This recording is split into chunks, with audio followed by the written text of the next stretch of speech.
இந்த முனியாண்டி இருக்கிற வரைக்கும் என் பேரன் மேல கை வைக்கிறதுக்கு இந்த ஜில்லாவிலே ஆள் கிடையாது. அதே மாதிரி இந்த அன்பு இருக்கிற வரைக்கும் என் தாத்தா மேல கை வைக்க இந்த ஜில்லால ஆளே கிடையாதுன்ற. உன் மூச்சில் நான் வாழ்ந்தால் என் முதுமை ஆனந்தம், நீ இன்னொரு பிறவியில் என்னை பெற்றால் இன்னும் ஆனந்தம், பனி கொட்டும் மாதத்தில் வெப்பம் ஆனந்தம்,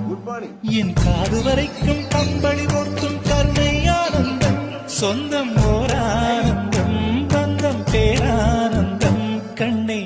உன் விழியா பிறர் கழுதா கண்ணீரும் ஆனந்தமானந்த பச்சை கிளிகள் ஓரோடும் ஆனந்தத்தின்